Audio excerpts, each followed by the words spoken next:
안녕하세요. 2주차 2강. 우리 저번 시간에 이야기한 대로 보고서 초안 자동 생성을 위한 AI 활용 배워보도록 하겠습니다. 보고서 초안을 생성해야 된다라고 했죠. 그래서 이 생성에 사용되는 생성형 AI라고 하는 것 먼저 이야기를 해볼 거고요. 이 생성형 AI를 실제로 활용하는 내용으로 넘어가 보도록 하겠습니다. 생성형 AI란 무엇이냐? 이름부터가 너무 쉽죠. 우리 AI는 인공지능인데 생성형이래요. 뭔가를 생성하는 인공지능을 의미합니다. 얘한테는 몇 가지 전제가 붙습니다. 첫 번째는 방금 얘기한 것처럼 새로운 콘텐츠를 생성하는 AI 기술이다라고 해서요. 생성 키워드가 한 가지 붙고요. 또 하나는 기존 데이터를 학습하여입니다. 우리가 글을 쓰려고 하면 책을 많이 봐야 되고요. 문제를 출제하려고 하면 문제를 내고자 하는 개념에 대해 잘 알아야 하죠. 이처럼 뭔가를 생성하기 위해서는 알고 있는 내용이 있어야 합니다. 그래서 생성형 AI는 학습이라고 하는 걸 미리 했다라는 걸 가정해요.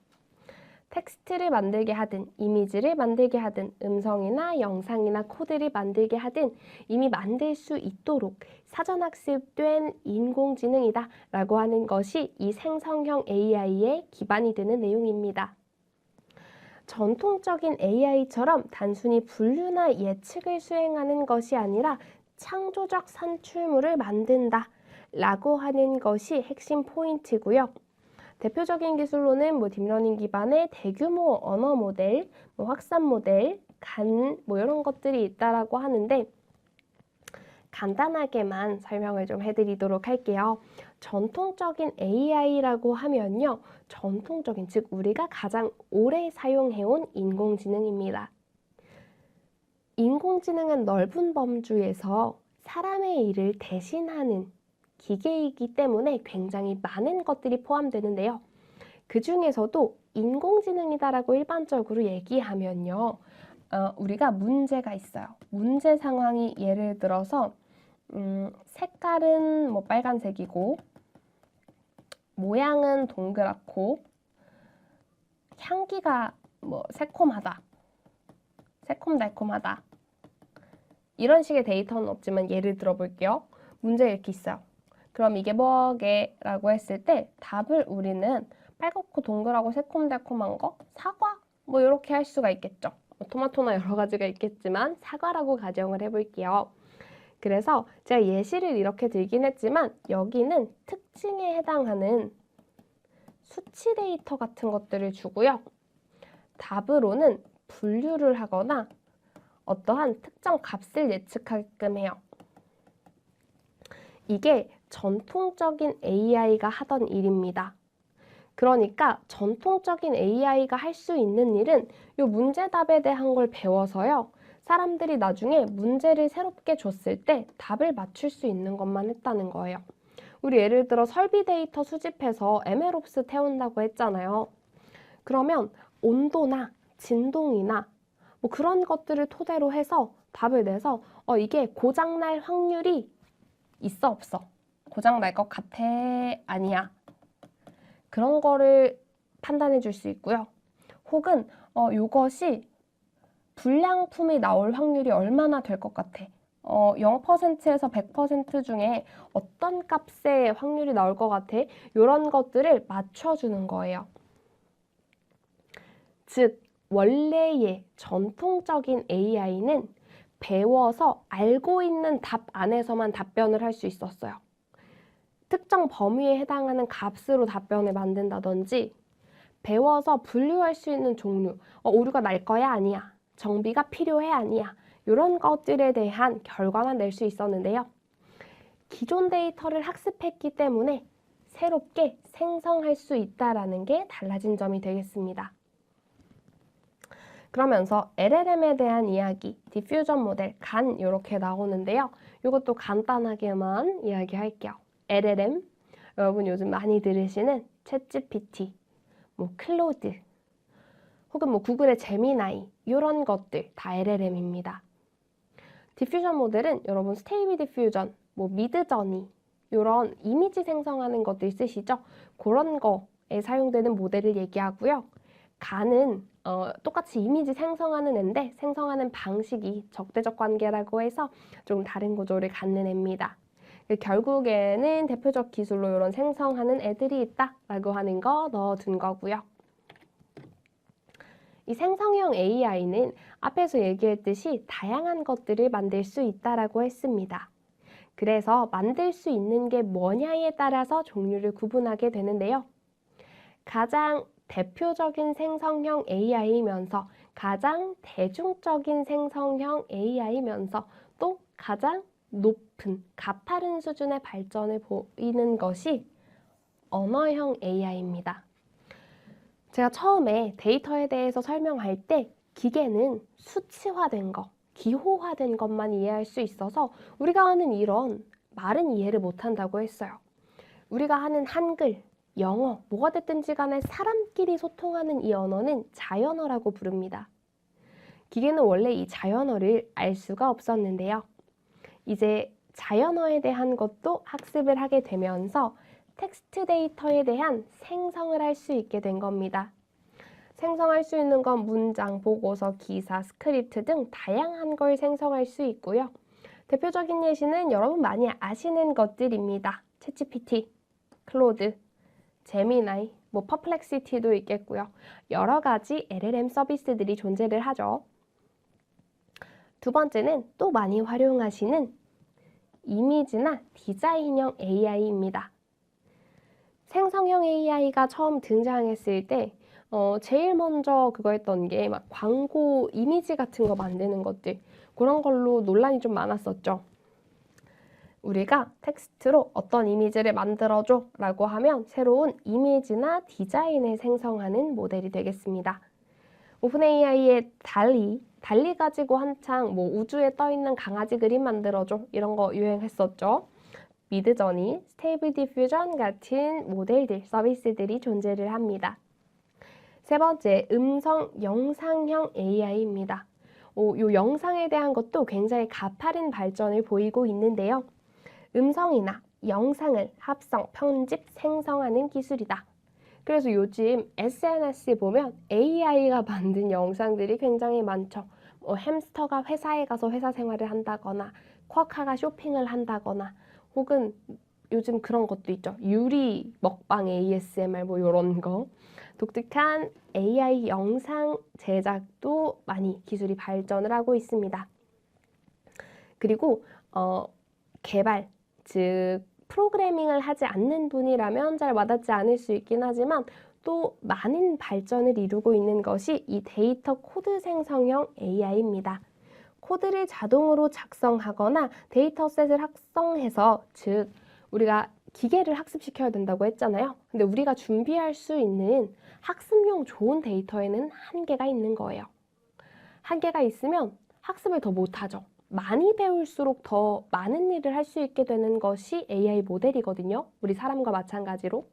그래서 더 많이 가르치기 위해 필요한 데이터셋을 임의로 만들 수 있게 하는 AI도 있습니다. 그래서 뭐 GitHub 코파일럿 커서 코드 인터프리터 이런 것들이 나와 있는데 실질적으로 개발 업무를 하진 않으시면 만나기는 어렵긴 하고요. 그러나 요즘 이런 것들이 잘 발달해 있기 때문에 개발 지식이 없더라도 뭐 시스템 하나는 금방 쉽게 만들 수 있다라고 하는 이야기도 돌고 있습니다. 여기에 한 가지 더 최근 들어서 요 모델을 제작하는, 모델을 만드는 회사들에서 굉장히 과열되고 있는 분야가 한 가지 있습니다. 바로 요 멀티모달 AI입니다. 멀티모달이라고 하는 건 여기 보시면 얘는 텍스트를 넣어요. 그럼 그걸 가지고 뭔가 새로운 텍스트를 반환하는 애예요. 얘도 텍스트를 넣어요. 나 어떤 이미지 만들어줘. 그럼 이미지를 만들어줘요. 얘도 텍스트를 넣어요. 그러면 어떤 음성에 대한 거나 혹은 뭐 영상에 대한 정보들을 만들어줍니다. 얘도 텍스트를 넣어요. 그러면 코드를 만들어줘요. 즉 텍스트, 텍스트, 텍스트, 텍스트. 모델이 이해해야 하는 명령은 텍스트밖에 없었어요. 근데 이제 이 멀티모달 AI라고 하는 건 텍스트랑 다른 걸 같이 이해하게 해야 되는 거예요. 예를 들어 새 그림을 하나 줘요. 새를 그려요. 잘 그렸죠? 자, 요 새 그림을 주면서 이게 무슨 새야? 라고 물어봤어요. 여러분, 사람 관점에서도 그렇죠. 만약에 이미지 같은 거 안 주고 이게 무슨 새야? 그러면 제가 어떻게 알아요? 모르죠. 근데 원래는 얘가 요것만 했지 요것까지 같이 이해하는 건 못했어요. 근데 이제는 이렇게 이미지랑 텍스트 같은 걸 같이 줘서 이해하라고 하면 같이 이해하는 겁니다. 저 새는 어떤 새야? 그래서 텍스트에 이미지를 붙이기도 하고 음성이나 영상처럼 다양한 형태의 데이터를 동시에 이해할 수 있다라고 하는 것 또는 동시에 생성할 수 있는 것이 바로 멀티모달입니다.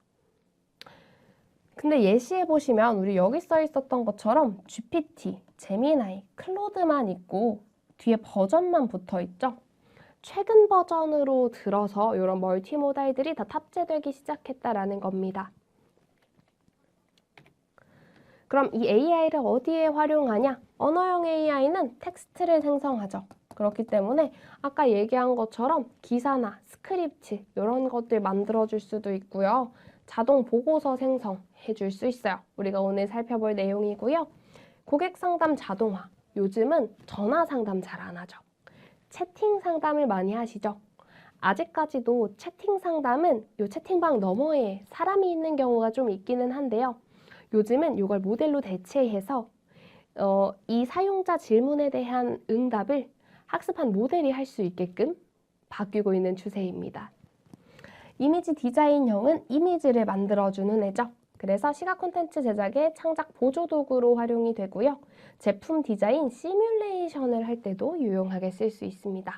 디자이너는 없지만 디자인 초안은 만들어야 할 때, 그럴 때도 사용할 수가 있겠죠. 음성 영상형 AI, 프레젠테이션이나 홍보 영상 생성에 많이 사용되고요. 음성을 더빙하거나 변환하는 데에도 많이 활용이 됩니다. 저 더빙이 생각보다 쉬운 게요. 음성을 인식해서 얘가 텍스트로 바꿔주고요. 그 텍스트를 언어형 AI로 다른 언어로 바꿔요. 그리고 이 텍스트를 다시 음성으로 송출할 수 있게 합니다.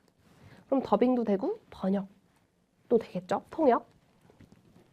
자, 데이터 코드 생성형 AI는 우리와는 조금 무관한 소프트웨어 개발 자동화, 테스트 데이터 생성, 데이터 분석 보조 이런 데 활용이 되게 됩니다. 아까 추가로 봤던 멀티모달 AI는 사진 속 데이터를 분석해서 보고서로 요약한다. 그래서 저희 그런 것도 해볼 거예요. 파워 BI로 만든 대시보드 집어넣고 보고서 만들라고 하는 거. 그것도 멀티모달 덕분에 가능한 일입니다. 영상 내 장면을 인식하고 텍스트 설명을 붙이는 거. 영상 분석과 자막 자동 생성이 붙는 거죠. 영상을 집어넣으면 이때의 한 장면을 딱 따서 얘를 이해해서 텍스트로 만들 수 있다는 거니까요. 그다음 교육용 인터랙티브 컨텐츠라고 해서 시각 자료에 설명이 같이 붙어있는 컨텐츠 제작에도 유용하게 사용할 수가 있습니다. 이 생성형 AI에서 저희는 보고서 자동 생성을 좀 해보기 위해 아까 언어형 AI였던 그리고 라지 랭귀지 모델이라고 해서 LLM이라고도 불리우는 것들을 대표적으로 좀 알아보고 챗 GPT를 사용해 볼 건데요. 제가 언어형 AI다, LLM이다 이런 얘기를 하는 건 이제는 조금 전문직이 아니어도 통상적으로 쓰는 용어 중에 하나가 되어가고 있기 때문에 우리 챗GPT를 배웠으니까 챗GPT는 LLM이야? 라고 하는 것 정도는 남겨가면 좋을 것 같습니다. 이 챗GPT를 사용해 보신 분들도 계실 거고 아닐 수도 있겠지만요. 간단한 구조 설명하고 넘어가도록 하겠습니다. 제가 이렇게 색깔을 나눠놨는데 챗GPT를 딱 들어가시면 일단 로그인을 하셔야 됩니다. 이 모델이 사용하는 서비스라고 하는 건 전부 제공하는 입장에서 비용이 굉장히 많이 드는 일입니다. 저 모델 자체가 크기가 크기 때문에 얘를 가지고 어떤 일을 하게 하려면 공간도 많이 필요하고 잡아먹는 메모리 같은 것도 굉장히 크거든요. 그래서 비용이 드는 일이기 때문에 악의적으로 계속 요청을 하면 부하가 걸릴 수밖에 없어요. 그래서 인증된 사용자만 요청할 수 있도록 보통 로그인이 다 필수적으로 붙습니다. 로그인해서 들어가시면 이런 창이 먼저 보여지고요. 가운데 이렇게 지금 선이 잘 안 보이는데 이런 식으로 해서 박스가 하나 있어요. 채팅 입력할 수 있는 것처럼. 거기를 지리 입력칸인데 프롬프트 입력칸이라고 부릅니다. 우리 뒤에서 좀 더 자세히 배워볼 건데요. 이렇게 보내는 지리 내용을 프롬프트라고 불러요. 자, 그 다음 주황 박스라고 해서 이 안에 들어있는 이 플러스 버튼이 하나 있고요. 여기 마이크 버튼이랑 뭔가 검정 색깔 버튼도 하나 있죠. 그러니까 안 보이니까 좀 지워볼게요. 플러스 버튼을 누르시면 이렇게 해가지고 파일을 올리거나 어떤 모드로 동작할지를 선택할 수 있게 해줘요.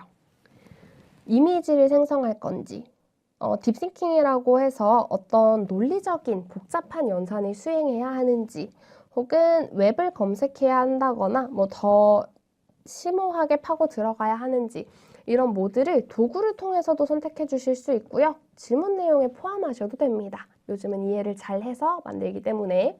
즉 우리가 굳이 이걸 선택 안 해도 다람쥐 그림 만들어줘 이러면 알아서 만들어준다는 거예요. 근데 어쨌든 좀 더 명확한 질의를 할 수 있도록, 명확한 질문을 할 수 있도록 이런 것들 설정해 줄 수가 있고요. 옆에 있는 요 마이크는요, 음성 입력 모드입니다. 그리고 그 옆에 있는 요 짝대기가 이렇게 그려진 애가 있거든요. 이거는 음성 대화 모드예요. 그래서 채팅 말고 음성으로 대화할 수 있게 하는 모드. 그리고 하나 건너뛴 것이 요 위에 왼쪽 상단에 보면 챗GPT가 써있는 박스가 하나 있는데요. 저게 원래 이전에는 이 모델의 버전을 정할 수가 있었어요. 근데 이게 좀 바뀌면서 플러스 모드로의 전환이 가능한 것만 생겼더라고요. 모델 선택은 유료 결제를 한 상태에서 가능한 걸로, 질의를 보낼 때는 그런 걸로 바뀌었더라고요. 그래서 이렇게 기능이 있고요. 요 옆쪽에 열었다 닫았다 할 수 있는 사이드바가 있습니다. 사이드바는 기본적으로 새로운 채팅 시작할 수 있고요. 채팅 내용 중에 내가 했던 것들 검색해 볼 수 있고요. 라이브러리라고 해서 얘는 우리가 생성한 이미지들 모아서 보여주는 곳이고요. 프로젝트는 채팅 몇 개를 이렇게 우리 디렉토리 나눠서 파일 관리하듯이 폴더에 담아줄 수 있는 거예요. 그리고 이 초록색 박스는 내가 그동안 대화했던 이력들을 보관하고 있는 곳입니다. 목록 형태로 보여지게 돼요. 챗GPT 하나만 보면 조금 서운하니까 제미나이도 준비를 해왔는데요. 제공하고 있는 건 거의 비슷합니다. 구조만 조금 달라요. 일단 프롬프트 입력한 여기 중간에 똑같이 위치하고 있고요. 주황색 박스는 보시면 얘는 파일 업로드를 하는 플러스와 도구라고 해서 모드를 선택하는 애가 나뉘어 있어요. 그리고 얘는 모델을 선택할 수가 있습니다. 선택할 수 있는 게 많지는 않지만 선택할 수 있는 애가 아직 남아있고 음성 입력 받는 마이크 모양 버튼도 존재합니다. 옆쪽에 바에서 새 채팅 시작하거나 이력을 볼 수 있는 것도 동일합니다. 보고서 초안 작성 실습의 내용을 넣어놨는데요. 저희가 이 GPT를 뒤에서 더 잘 쓰는 방법과 함께도 배워볼 거기 때문에 순서만 좀 살펴보도록 하겠습니다. 일단은 보고서 초안을 쓰라고 해야 하니까요. 보고서 내용으로 작성될 자료가 필요합니다. 그게 대시보드가 될 수도 있고요. 아니면 경우에 따라서 수집된 원천 데이터를 넣기도 합니다. 어쨌든 보고서에 들어가야 하는 내용의 근간이 되는 자료가 필요하고요. 두 번째는 언어 생성형 AI 서비스를 준비하는데 이 로그인 때문에 그렇습니다. 회원 가입하고 로그인해야 사용이 가능하기 때문에 GPT나 제미나이나 클로드 같은 서비스들 로그인을 해주셔야 되고요. 그 다음 프롬프트를 작성하는 것도 단계에 들어갑니다. 여기서 준비한 자료를 가지고 보고서 초안을 생성할 수 있도록 질문 내용을 작성해 주어야 하고요. 제가 계속 이야기했듯이 AI는 나를 도와주는 도구일 뿐 완벽하지 않습니다. 따라서 반드시 검토하는 과정을 거쳐야 해요. 이게 가장 중요합니다. AI가 생성해주더라도 사람의 검토는 필수적이에요. 그런데 많이라고 제가 표현하긴 했지만 질의를 구체적으로 잘 쓰면 더 효율적으로 여러 번 되묻지 않아도 만들 수 있게 됩니다. 요 잘 쓰는 방법은 저희가 뒤에서 좀 배워보도록 할게요. 그래서 제가 여기다가 위에 들어갔는데 얘가 오른쪽에 나오네요. 여기가 하얀 색깔이라서 지금 경계가 좀 안 보이는데요. 이만큼이 제가 보낸 질문 내용이고 요게 그 챗GPT가 답변을 준 것 중에 일부를 꺼내온 거예요. 내가 어떤 파일을 줄 테니까 이 파일을 기반으로 해가지고 개선방을 제시하는 어떤 보고서의 초안을 작성해달라고 요청을 했습니다. 그래서 이런 내용들을 포함해서 만들어달라고 했고 그래서 얘가 이렇게 초안을 만들어줬어요. 자, 제가 뒤에서 계속 요 챗GPT 얘기를 하는 강의에서는 계속 강조할 것들이 하나 있는데요. 여기서는 저희는 우리가 자체적으로 쓸 것들이 없고 학습을 하기 때문에 얘네들을 씁니다. 외부 서비스를 쓰는데요. 이렇게 제공되고 있는 서비스들은 기본적으로 데이터를 수집해요.